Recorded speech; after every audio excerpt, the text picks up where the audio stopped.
Hello. Hi. Hi. This question is for both of your individuals on the program, and I would like to know whether or not they have heard an actual economic plan provided by the McCain-Palin ticket. I've heard it from Barack in terms of specifics, but I have not heard anything come from either Palin or McCain in terms of Ben handle that. He actually, Mr. McCain, Senator McCain, has provided a very detailed economic plan. I don't happen to like it, but it's a plan that calls for cutting taxes on corporations, cutting tax on capital gains, cutting various taxes here and there. And it also has a lot in it for people whose homes are about to be foreclosed. He's for a plan, as I am, that goes from the bottom up. Instead of going from Wall Street down, it goes from the bottom up to stabilize the housing market. So if you go to his website, you would find an extremely detailed plan, and he has enunciated such a plan over and over again. We have an email question for Charles from Peggy in Atlanta, Georgia. Charles, do you think Sarah Palin is smart enough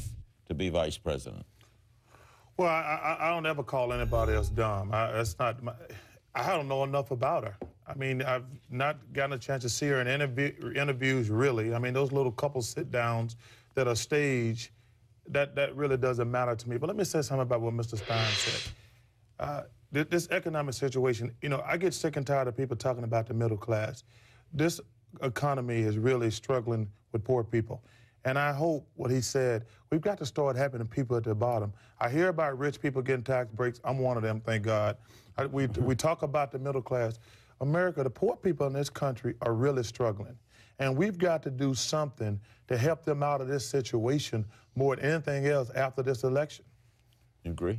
We've got to do something, but I don't know what it's going to be. I mean, generally speaking, poor people in this country don't stay poor more than one generation, then they move into the middle class, whether they have government help or not. But I agree. It is amazing to me that we could, just like that, vote $700 billion for the banks and can't get a full-scale medical coverage for every citizen. That is amazing to me. What do you make of William Buckley's son, Christopher, supporting Obama, and also David Brooks and George Will looking for Obama?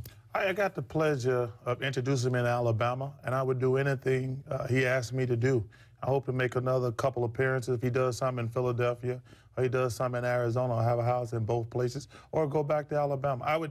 Larry, this country, this is the greatest country in the world, but what has happened here in the last few years is unacceptable.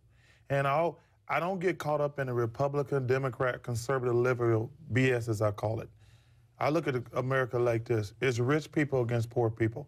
And right now, poor people are getting screwed. And I feel bad for those people, plain and simple. And we're going to take a break and come back with more of Barkley and Stein. Lots more to go to this program. We'll be back in 60 seconds.